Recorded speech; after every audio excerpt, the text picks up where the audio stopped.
Hey, we got a special guest here. We have Jess Cervellon. She's the fourth employee at Feastables, and she's changing the game in customer service. Jess, how are we doing today? I am good. Thanks for having me on.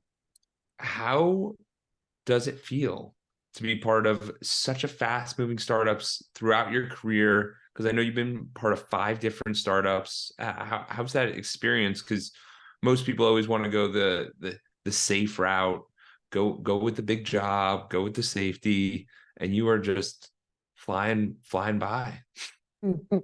Yeah, well, I like to think that and say that I'm a little bit of a psychopath. I'm going to be honest with you. I enjoy startups. I've done corporate America. I've done those things before. And I've worked the ladder and have done all of that. But I have found, and this is before like the startup world, like I just found that it was like always really hard for people to take me seriously or for me to get like the next promotion, because it was just like there was all this like bureaucracy that I had to go through. And I mean, like truthfully, like I'm not your average gal. Like Yeah. I'm authentic and I'm going to tell you how I see it, and I might drop an F-bomb here and there. And then I entered the startup world. I had an opportunity to enter a startup world, and I worked And at a oh, go ahead. what is a startup? Just to give the audience perspective. Yeah, so a startup is like exactly like what you would think it is. Um, sorry, it's exactly what you would think it is. Like it's a startup company. It's like maybe somebody has an idea and then they started the company, and then all of a sudden you're bringing in people to like scale the company to the next level. So it could be anywhere from like bootstrapped means like somebody started that company with their own money. There could be seed stage, which is like you're getting like the initial investment to start your company. Then there's series A and there's series B, and continue on, and that's all like funding a startup, right? And I preferably, because I'm this type of psychopath, like I like seed stage startups. Like I Yeah. like where it's like you don't got enough money, you what your ideas have to work. You're working like at 50 different hats, right? And you're just making it work and you're figuring it out. And I think the reason I also really like startups is because I started off by saying this, like I've had to like in the past work up the corporate ladder and deal with like a lot of bureaucracy, but I've never been somebody who's like, this is my position, I'm in a box, I want to try different things, I want to challenge different things, I want to experiment and figure it out, fail, get back up, and like Yes. figure out if it worked or not. And that's why I love like the startup environment. Yeah, because there's no, and I've seen it with a lot of my buddies where the roles aren't, they have roles, but you will start, if you're doing more, you're going to start covering more stuff. And if you're doing well, you're going to start exploring more horizons. And if you bring something to the table, now it's your project in a regard of you know how it goes. It's growing. And so where did your startup journey start? Yeah, so I worked so prior to the startups, I my first startup, I worked at a company. This is the corporate world, and this is like going to be literally the most non-creative name, but I worked for a company called Corporate Traveler. And I like the best way to describe it was I was like an account manager. I like handled like travel for corporations, right? And that's like more corporate, like lots of like levels and this and that, like having Yes. to work through it. And then one day I had this opportunity to work at a company called Travel Bank. Okay. And it was the first startup, and people were like, I remember like accepting the job and people at my like the corporate traveler being like, are you sure you want to do that? Like, we have it so good. We're making all this commission. Like, we're doing President's Club and like all these things. And I was like, no, I'm going to leave LA and I'm going to move to San Francisco. I technically moved back to San Francisco because it like just felt right. And Yeah. like I started at this company called Travel Bank, and like what they do is like it's best to categorize them in like fintech, because they were like travel tech as well as expenses. So like Yeah. you're like still in that kind of like corporate travel realm, right? And I just remember, I mean, we'll get into this, but like I remember like the first day walking in and being like, like expecting like a book and a manual to be like, here you go, ma'am. This is how you do all the things. And I remember like my old boss like handing me my laptop and it was like still in a box. And she's like, cool, good luck. Go set it up. And never in my life have I set up a MacBook for a job. Like, I know this is like really like silly, right? And it's like these little things, right? Like where you're just like, there's no manual to like figuring it out. There's no like onboarding of like, okay, we're going to do this and this and this. And Yeah. like, you're going to check these boxes. It was It's literally very the like wild, wild west. the wild, wild west. And I'll tell you a really funny story. And this is why I brought up the MacBook. I've never, at the time, like I had never worked in a company where it was like, oh, I had like my own thing that I had to like go and like do. And this is a really funny story. And my first day at Travel Bank, I set up my MacBook and I didn't, for some reason, understand AirPlay. And Yeah. I AirPlayed my entire text messages to the engineers in the back, to their TV in the back. And I was like texting with girlfriend. She was like asking me how my job was. And she goes, oh yeah, how's your job? And I was like, oh, it's really good. There's a bunch of hotties here. And it was all the engineers in the back. And like the engineers were like slacking messaging me because I also didn't know how to use Slack at the time. Like I'm this Yeah. old, okay? And they're like, Jess, like stop talking. And they finally had to like walk up to me and they're like, Jess, your text messages are airplaying in the back and we can see all of your messages. So anyway, that's a random story that has nothing to do with startups, but I'm just going to tell you how green I was in that time frame of my life. Okay. Yes, yes, I understand. And that's I think a really good thing for the audience to realize is that when an opportunity does come your way and you don't know the answers and you don't know the way to handle it, sometimes you just have to say yes and figuring it out. And I think Yeah. that was a great example because this is coming from Miss Customer Experience. And we're sitting there listening to how the experience could have been a Listen, little better. yeah, like it's really so like that was my first startup of like literally onboarding myself, just figuring it out as I go, right? And I mean, it was wild. Like that was a wild time. Like I didn't know what I was doing. Like I was like, even in the customer experience realm, like the Yeah. support realm of things, right? Community building, all these things. Like I was just like literally just figuring it out. I only had known here's the book on how you do the things, and you check the box and you do the things, right? And that my entire tenure there, I was just like, experimenting like, yeah, right, let's see if this works and see if clients like this experience, or let's build out this chatbot and see if we can like automate this or do these things, right? Yeah. And then so that's like when I like started in startups, and then I like transitioned into like several other different types. Like I worked at a cybersecurity ed tech company. I worked at a company doing like health tech. I, ventured into like a lot of like just random different types of tech, and then found but this is all like B2B, right? This is, and Yes. so just for the audience, like B2B is like business to business. So I was like worked on the SaaS side, software as a service, sorry. And like, worked on the software side and selling to companies for like to roll out to their company, right? And then in going back to your point about like having an opportunity. So one day I was working at like a health tech company, and I don't want to like name names on those, but like That's okay. I worked at a health tech company and I was like looking for a new career path. And I almost took a company, like another health tech company. I was almost going to go into it. I actually like, to be honest with you, like burned a bridge Yeah. because I accepted the role and then declined it for this other one. And then I all of a sudden had an opportunity to work in B2C. So that's business to customer, or in other Yes. words, like D2C, direct to consumer, e-com, right? And it was Yeah. the first time I ever had this opportunity to work in like e-com. And and that's at the company I'm at now is Feastables, right? And I mean, talk about taking a risk, right? Like talk about startup world, right?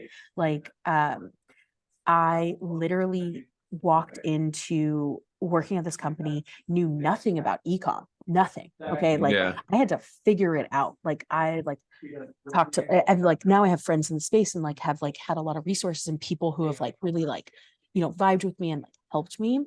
But I like knew nothing about ecom.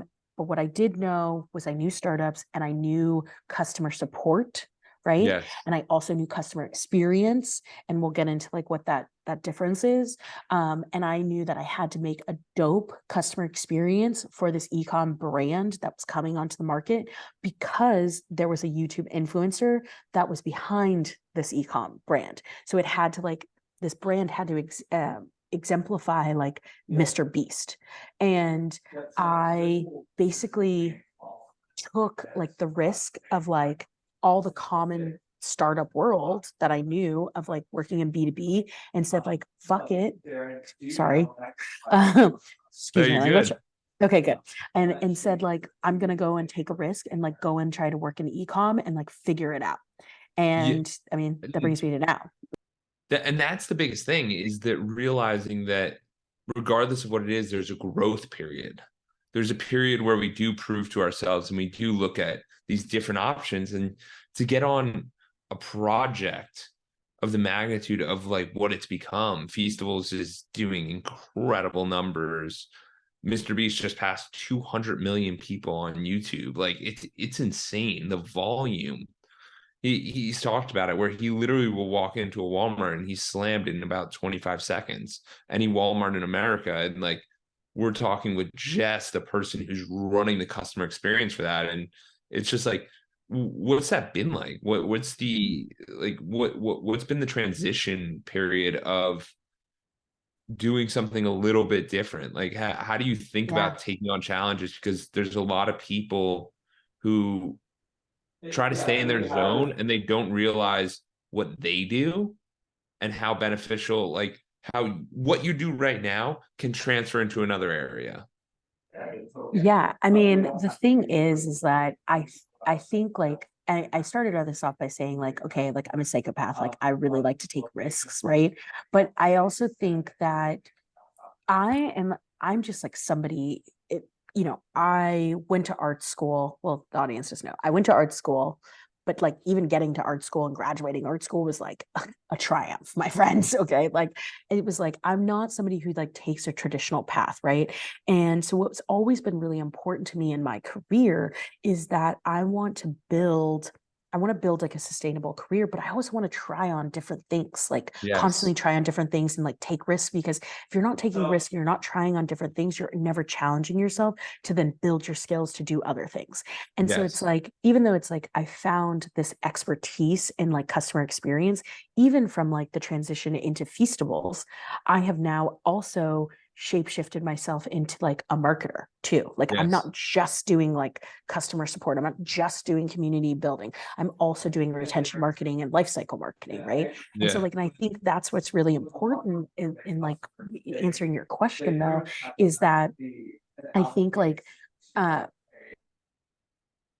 Yeah. No, absolutely. Because I think it's important that we find out different ways to kind of grow ourselves in different areas. And that can change in a lot of different ways. And people want the conventional, let me take one step at a time, let me go from this role to get a promotion to get a promotion. But in the real world, there's many different paths, there's many different ways of fostering this and flowing in different areas, because there's so many different things going on in the world.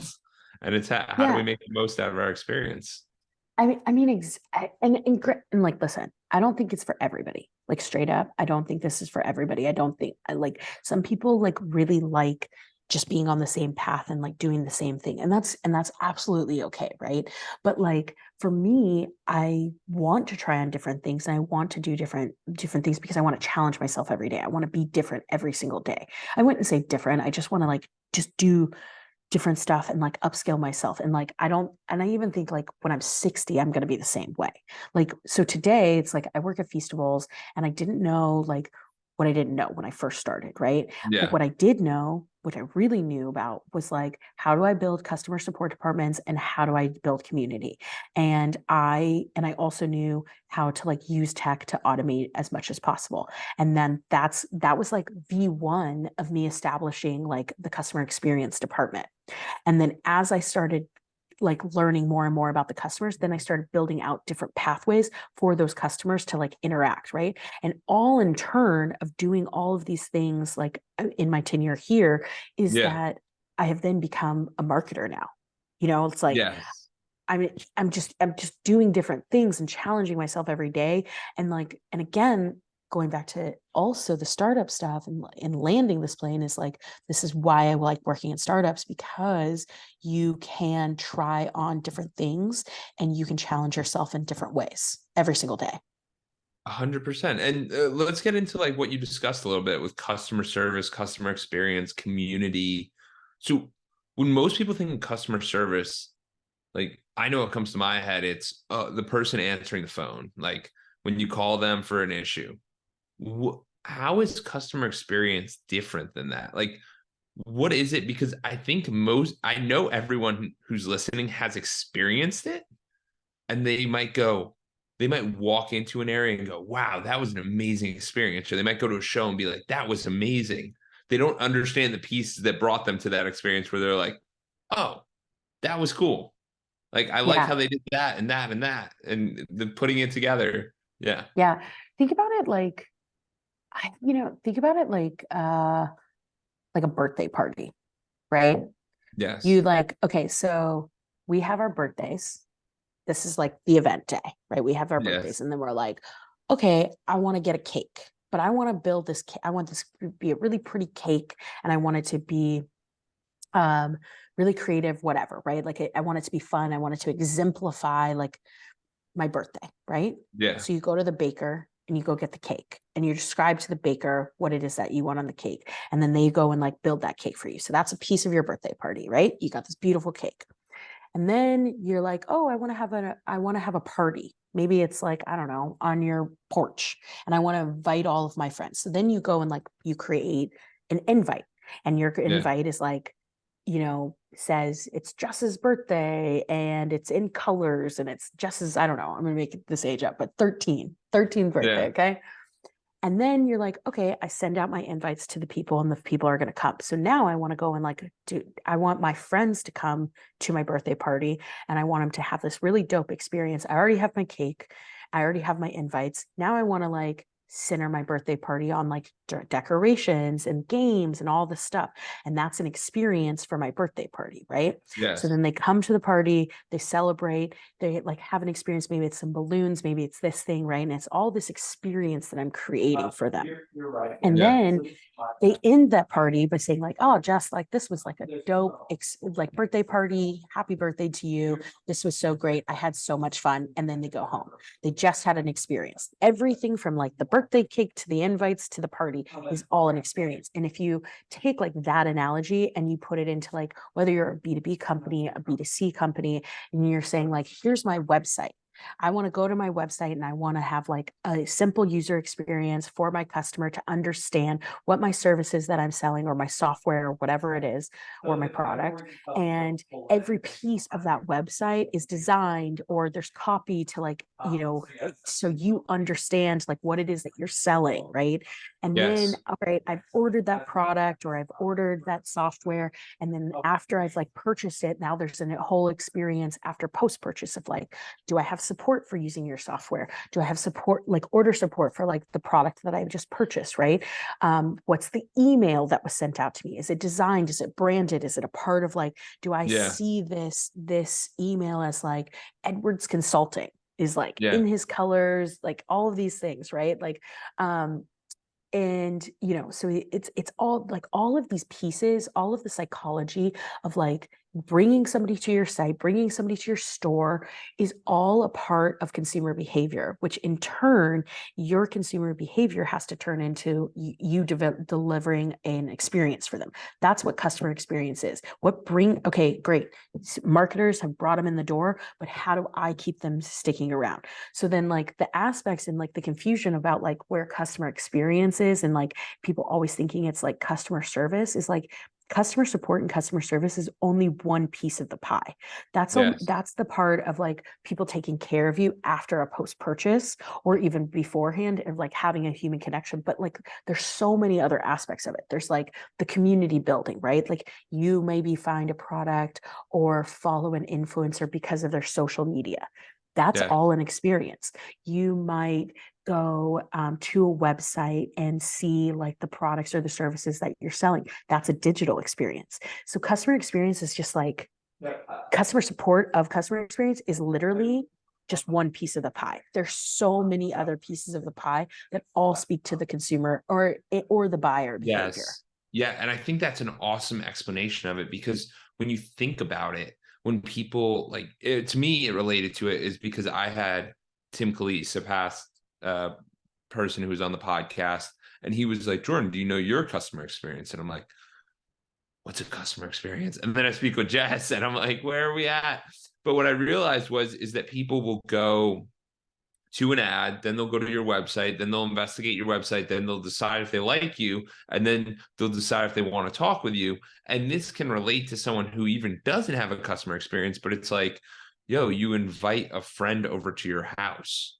Their experience is from the phone call that you called them, hey, come over, to them parking their car wherever they parked it, to coming up to your house, to are you a no shoes household or are you a wear your shoes and do whatever? Do we make a, is it messy? Is it clean? Is it all, and that's all customer experience. You get there. Is there food? Are there drinks? Are there that? Because you foster this idea of hospitality. And a lot of people just want to generalize it as like hospitality. Like you're a great host, you're a great host to the customers who are coming to your website as well. So it's a very different perspective, and I don't think it's spoken on enough. And that's why I really wanted to have Jess on, because she's speaking about something that's super passionate to her and makes her authentic. And not that many people are talking, like a lot of it's behind closed doors from what I found, or I'm not in the space. I don't know. But it's an interesting area.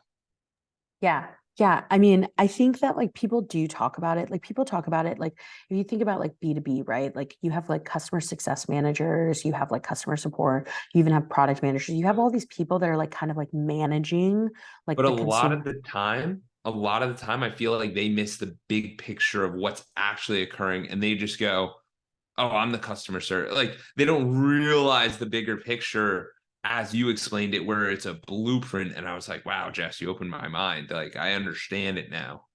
Yeah. Yeah. No, I mean, exactly. And like, and I think that's like the one thing. So for me, also is just like being a leader in the space. And I don't mean like thought leader, I mean like leading people is like, and honestly, like even going back to like what we were first talking about, right? Like it's like I'm on this mission to like want to tell, like want to explain to people like what customer experience is, because I think that there's a lot of opportunities in this role. Like I get it, like sometimes people get into customer service and they're like, okay, cool, like I'm just here because this is like my gateway to do other things. But if you broaden like the horizon in like, even if you're just one individual in customer experience, right? And you broaden your horizons to think like, oh, I'm not just customer support, I'm not just customer service. And like, I'm thinking about it from like an experiential point of view of my customer, then like your horizons are so much broader, right? Like Yes. I said this, like I started as a customer success person or a support person, right? But now I'm a marketer. Like, I Yeah. mean, like yes, I'm a VP of CX at Feastables, but like I also do a lot of fractional work for like other individuals, like where I'm like doing influencer marketing, I'm doing like a variety of like email marketing, like all these other things. Like the opportunities are pretty endless if this is like where you start, you know. And then you, and like there are career paths in CX that you can take to like take you to other aspects.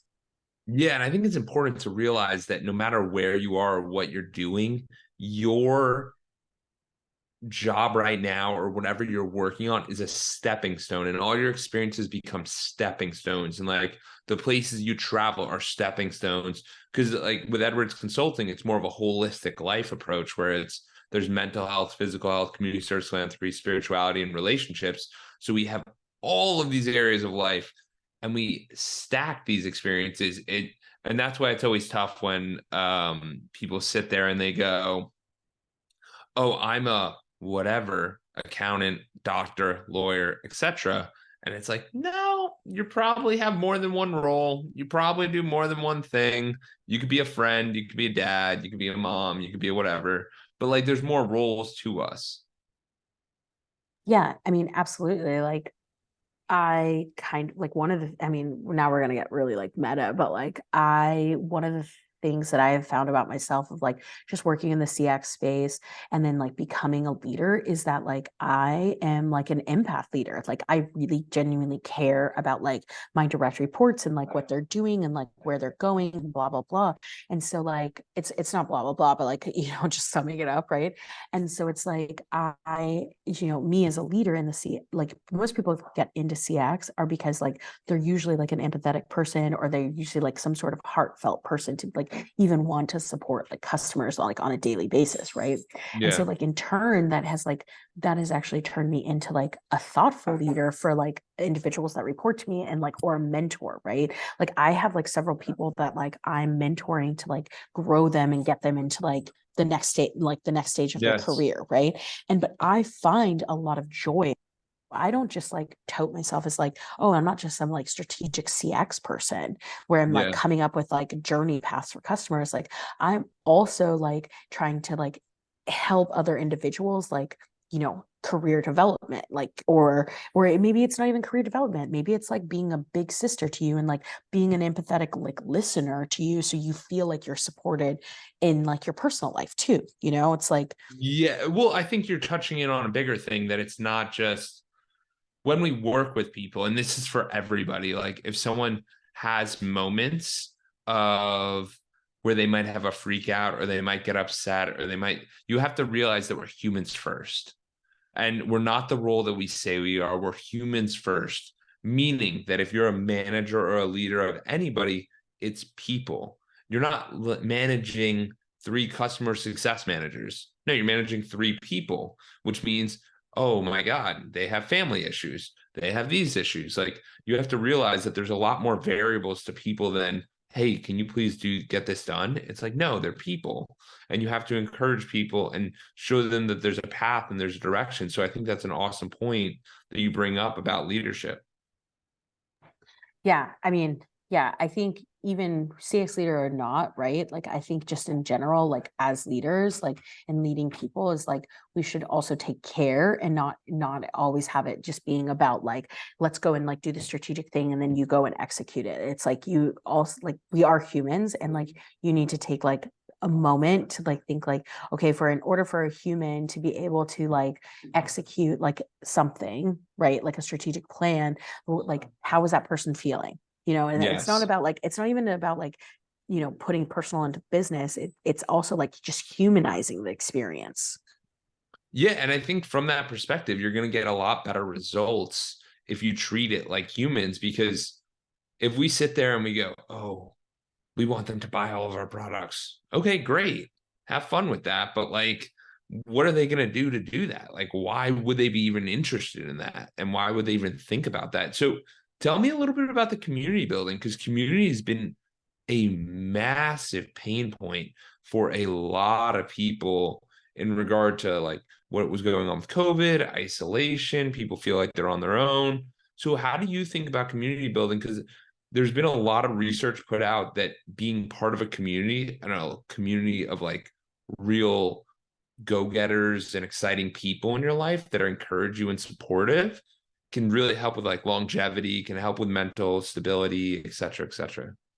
Yeah. So, I mean, this actually is like, I can tell you like from a business perspective, but I can also tell you like a community that like I'm just trying to build like individually. So, like, let's just start there because it's like a lot more fun. So, I hear you on like, people like having a tough time with community and like with community building and all of these like, aspects of it.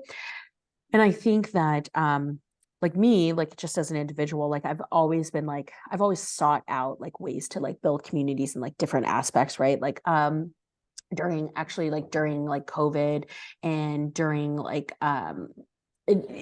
the summer where there was like a lot of like movement for like BLM. I like ride motorcycles, and I created a community called like Modal Mission, where it was like rallying for like, you know, other individuals, but also like raising awareness for like other things, right? And that was like an aspect of like community building, even in like COVID times, and like we're 100%. bringing together like-minded individuals, right?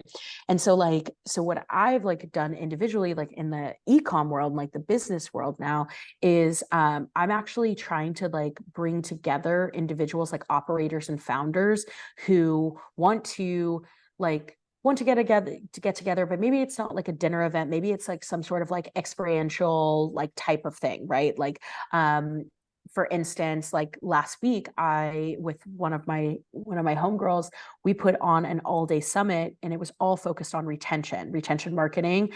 But like what was really amazing about it is that we brought together a wide variety of operators, founders, both male, female, and also just, you know, people of color, like just like diverse backgrounds, like everywhere, right?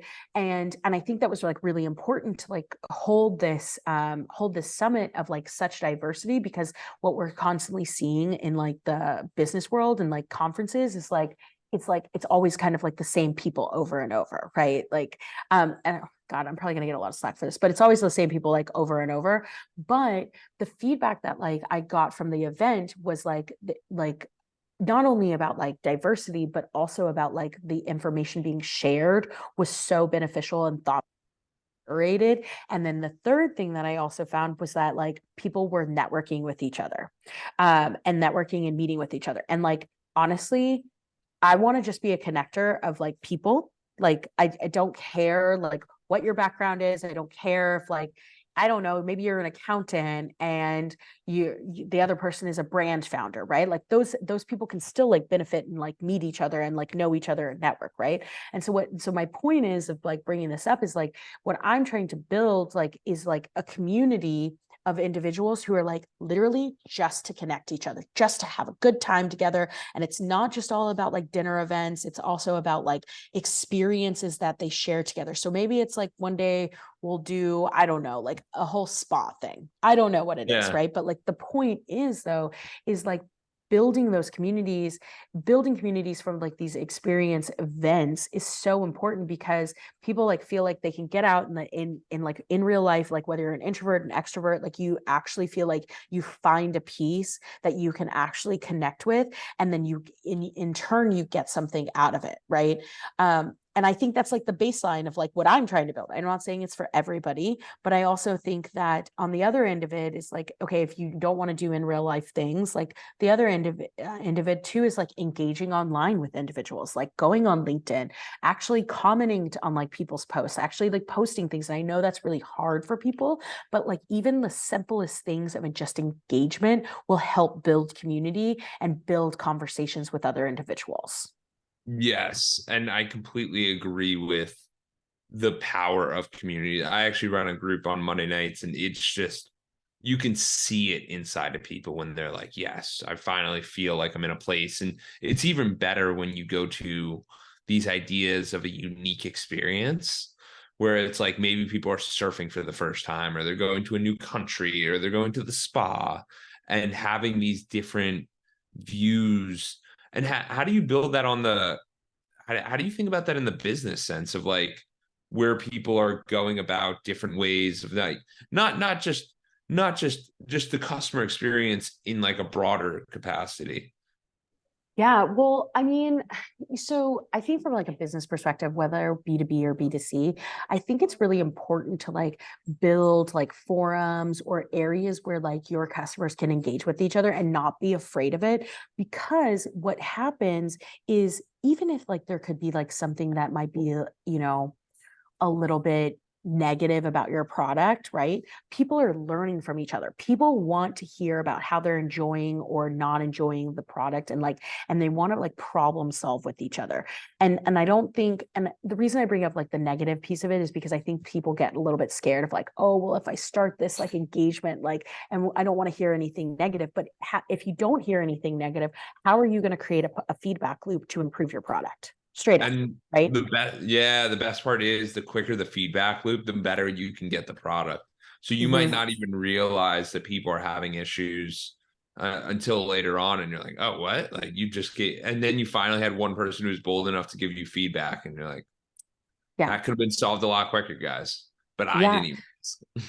No, no, exactly. And it's like, and I think that's like, so it's like, yes, in your company in general, it's like you should have like certain things like, okay, maybe you have your customer success managers, your support staff, like your individuals who are going out and like having conversations with like your customers, but you're not always going to get authenticity with that. Right. It's like Yes. what's really important is like if you do create the communities, it's like they not only help like problem solve with each other, but it also creates a feedback loop for you.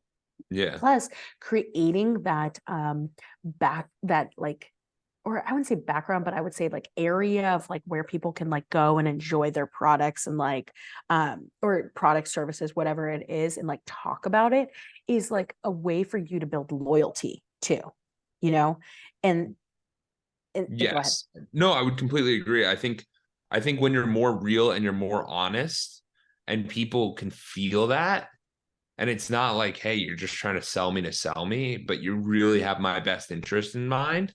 And like you're looking at improving the product constantly and improving the experience and improving the brand, then yeah, like that's something I want to get around. That's something I want to be excited about. That's something I want to care about. Absolutely. Yeah, exactly. So I think community building and like in like those types of levels for like business are just like those are like the three reasons why it's so important. And then from like a tactical piece of advice, like, you know, whether you're a brand or you're a software or service, like I think like very easy ways to like develop that community is like honestly, and I know this is gonna suck to say, Facebook is like your first place that you can go to like build your page, create like a forum type of thing. Like you can also like give information to your customers about like what your services or your product are Yeah. about. And then you can also do this on LinkedIn, but it's just like audiences are like just so split, you know. It's like Yeah. Facebook, you're gonna get the Facebook, you're gonna get the personal side, LinkedIn, you're gonna get the professional side. I'm trying to bridge the gap and make LinkedIn like a personal place too, because it's like, who needs that many forums? Okay. Yeah. There's too many spots. Yeah. There's too many So, spots. oh, go ahead. Absolutely. Sorry. No, no, no. I completely think that's true. I think there's a lot of people who are trying, who are just putting stuff out there and not even gathering feedback. And it's important to get that feedback. Yeah, absolutely.